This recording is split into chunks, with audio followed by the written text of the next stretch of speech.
Gracias por continuar con nosotros en este último bloque. Marcelo, igual agradecerte de antemano el que estés presente el día de hoy para aclararnos un poco a ciertas dudas que tienen no solo el empresariado, sino la población. Y también me gustaría tocar en esta última parte, y lo dejo como anotación, si realmente les conviene a los obreros esta ley, porque tengo entendido y hay voces de que muchos obreros están diciendo que esta ley no les conviene tampoco, que no es de beneficio para ellos. Entonces hay que ver también las posturas dirigenciales, las posturas del mismo gobierno y las posturas del empresariado como tal, ya sea grande, mediano o microempresario o inclusive la empresa familiar, a quienes también puede afectar y separar inclusive familias, ¿no? Que eso puede ser una causa. Pero antes, nuevamente, me gustaría que leamos el artículo 6 para quienes se unen recientemente a nuestra transmisión y poder aclarar los motivos de un cierre de empresa, ¿no? Bueno, como decíamos... Muy cortito, simplemente para quienes... Decíamos anteriormente que las causales para entender que una empresa está cerrada o abandonada, la causal de que el empleador puede proceder al retiro de modo repentino y masivo de trabajadores bajo ciertas circunstancias que se van a reglamentar. ¿No? Esa es una causal. Otra... Ahora, masivo, ¿a qué se entiende también? Es que ese es el problema. Si yo retiro a 3 personas de una, ¿es masivo o no es masivo?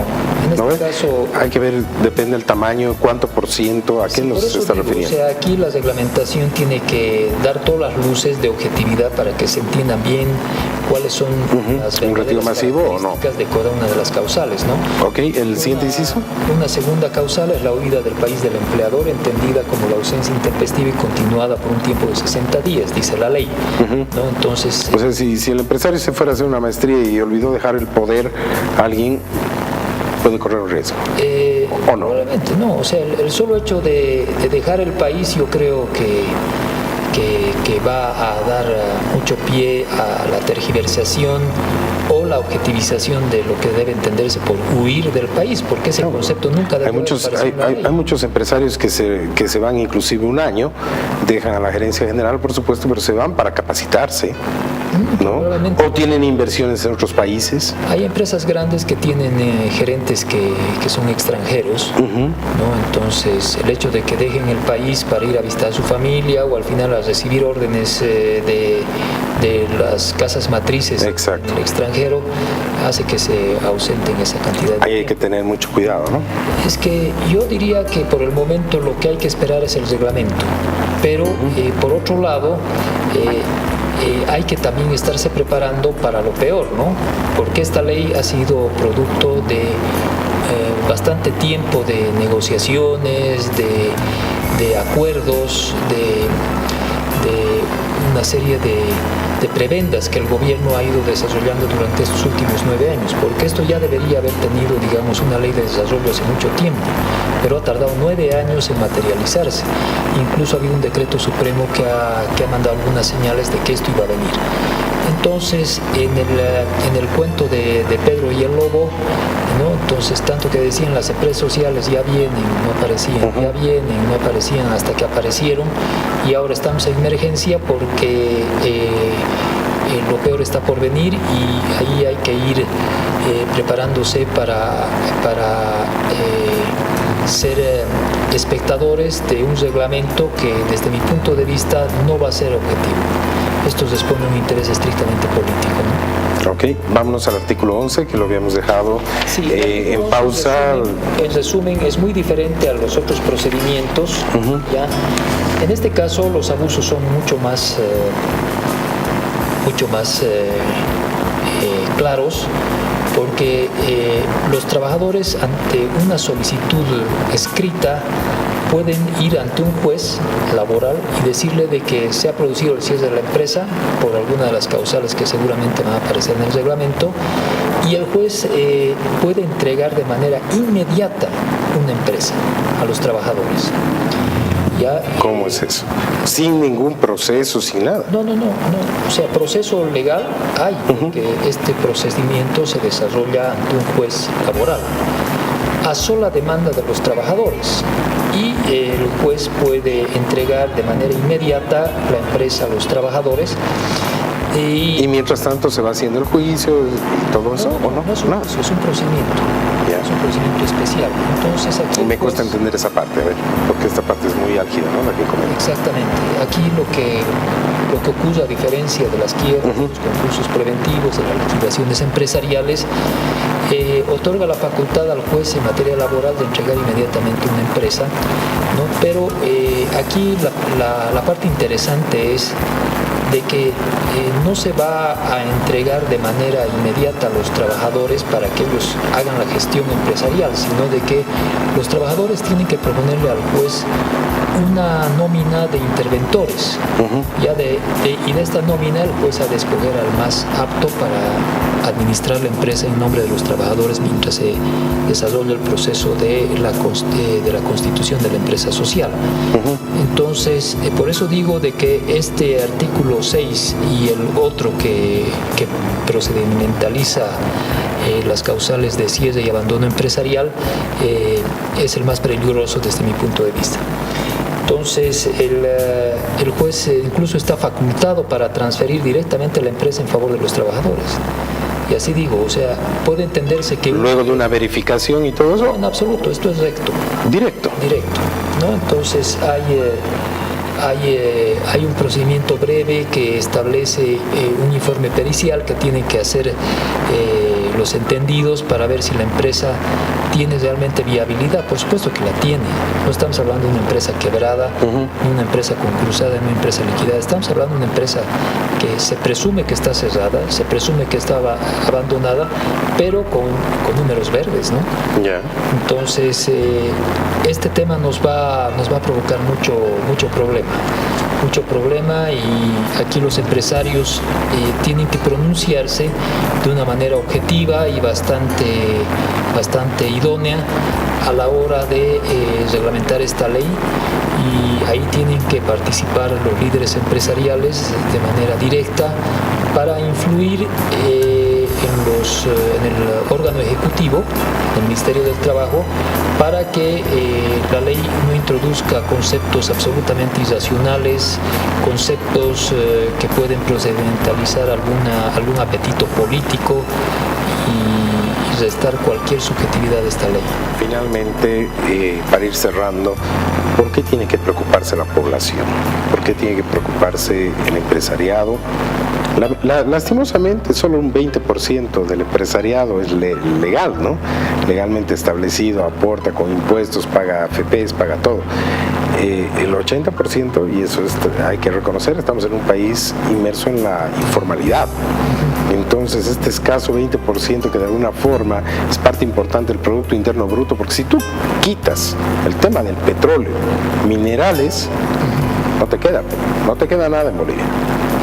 A ver, yo digo esto, o sea, si bien existe un amplio sector que está en la informalidad, y especialmente sectores productivos que están fuera del esquema tributario, del esquema de seguridad social, etcétera, también ellos generan empleo para un porcentaje parecido también de la población. Entonces, estas empresas informales no están fuera o sea, están, mejor dicho, dentro del alcance de la ley, especialmente el artículo 11.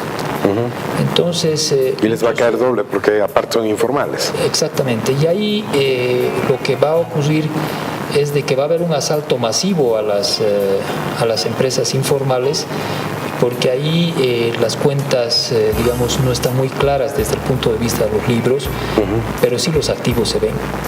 Hay empresas informales que tienen maquinarias, que tienen inmuebles, etcétera. Entonces aquí el riesgo de cesar o abandonar, digamos, en el concepto es mucho mayor. Y aquí los empresarios informales, pese a que tienen también un buen acuerdo con el gobierno para sostenerlo, ¿no? Se van a ver también, yo creo, perjudicados, ¿no? Porque ahí sus trabajadores se van a hacer cargo de sus empresas y ellos van a quedar con un fracaso total, pero sus 20 o 30 trabajadores absolutamente protegidos porque se van a hacer de sus activos, ¿no? Exacto. Entonces, por ese lado veo que políticamente esta ley va a dar muy buenos resultados al gobierno. El informal tiene que preocuparse, el formal tiene que preocuparse.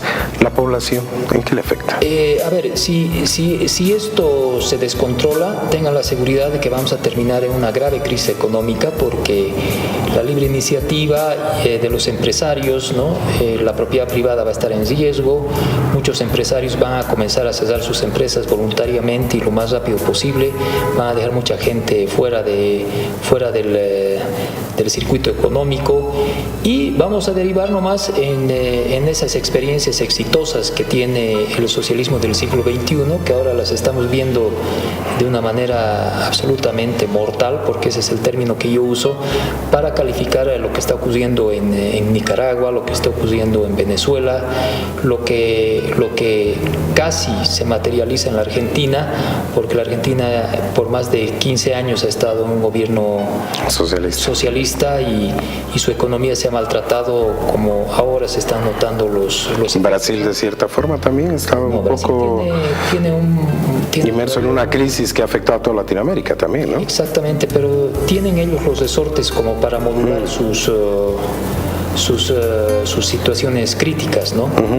Entonces Brasil se está recuperando, hay una fuerte tendencia para volver al socialismo de Lula, ¿no? Pero ellos tienen nomás unos buenos mecanismos para revertir sus crisis. Lo que no ocurre en la Argentina está pasando un grave momento, ya Venezuela ya está en el lodo, sí, y bueno, ni hablar de Cuba, ni hablar de Nicaragua, porque también ahí los efectos de estas políticas discursivas de los socialistas nos muestran cuáles pueden ser los efectos, ¿no? Y Bolivia no está lejos de vivir eso, no está lejos, ¿no? Para puntualizar, ya finalizando, pues la reflexión es que una empresa no simplemente está compuesto del área productiva ni de los obreros. Existen los ejecutivos, existe marketing para un producto, existe una fuerza de ventas, existe una fuerza creativa, existe una fuerza administrativa, una fuerza contable, y la unión de todas estas fuerzas hace una empresa exitosa. Así es. Si quitamos a la mitad de estas fuerzas y se queda simplemente con la otra mitad, difícilmente va a funcionar. Difícilmente. Un emprendimiento privado se lanza con un conocimiento, se hace un estudio para lanzar un emprendimiento, que es el estudio de mercado. Se arriesga mucho. Cada persona que decide hacer su emprendimiento, si vas a hacer tucumana, se estás arriesgando en cocina, en tu patrimonio, la casa, absolutamente todo, para sacar una empanadita y que esa empanadita puede venderse al mercado. Quien arriesga hoy por hoy, sí, no se está viendo fortalecido por un gobierno que debería proteger a quienes toman la iniciativa de invertir y de arriesgar para generar empleo, generar productos y abastecer la canasta básica también. Así es. Bueno, no hay incentivo. En los países donde la objetividad es la que está reinando en estos temas económicos, empresariales, se utiliza mucho el riesgo compartido, ¿no? Entre empresarios y trabajadores, y al final, si quieren, entre los consumidores más en los mercados, la población en general. Y si no quieren hablar de riesgo, hablen por lo menos de alianzas estratégicas, ¿no? Donde primero está la economía del país, están las fuentes de trabajo, los empresarios desarrollando sus iniciativas y cooperando en el éxito nacional, ¿no? En el éxito del país, en la prosperidad del país. Pero hay países que han entrado en un discurso político donde el menos indicado para hablar de temas económicos, empresariales, es precisamente el gobierno aliado con trabajadores, los cuales van distorsionando todo este ambiente que se supone exitoso, y han estado introduciendo lo que en común lenguaje se llama la desconfianza. la desconfianza de los empresarios a los trabajadores y de los trabajadores hacia los empresarios. Y ese discurso malsano es el que desde hace 12 años en este país no le ha permitido despegar económicamente como era de esperarse, ¿no? Pese al éxito económico que hemos tenido con los ingresos del petróleo, del gas natural y otros beneficios que el mercado internacional nos ha ofrecido. Pero estamos notando nomás de que hemos malgastado todo nuestro éxito, no lo hemos invertido como debería haber sido, hemos preferido construir estadios que hospitales o fuentes laborales, y de a poco vamos a ir conociendo de que el fracaso socialista nos puede llevar a un proceso bastante conflictivo en el país. Te agradezco, Marcelo, por habernos acompañado el día de hoy. Ha sido un gusto tenerte y poder ver un poco los temas álgidos de esta ley. Asimismo, voy a permitir invitar públicamente a alguna persona del gobierno que quiera explicarnos de repente otro matiz acerca de esta ley. Parte y contraparte va a ser bien recibida. Se puede comunicar con nosotros directamente a través de nuestra página en Facebook, Programa Hecho en Bolivia. Y las puertas abiertas, por supuesto, en caso de que la información que el día de hoy haya sido puesta por parte de los empresarios también puede ser contrarrestada por parte del gobierno. Es nuestra obligación hacerlo, así que queda cordialmente invitado también el gobierno a mostrarnos otra faceta de lo que está escrito acá. Y bueno, esperemos que al final lleguen mejores días para Bolivia y que sepamos tener la madurez para poder hacer frente a este tipo de leyes que poco a poco están saliendo, ¿no? Y que de cierta forma la población las ve peligrosas. Eso es. ¿No?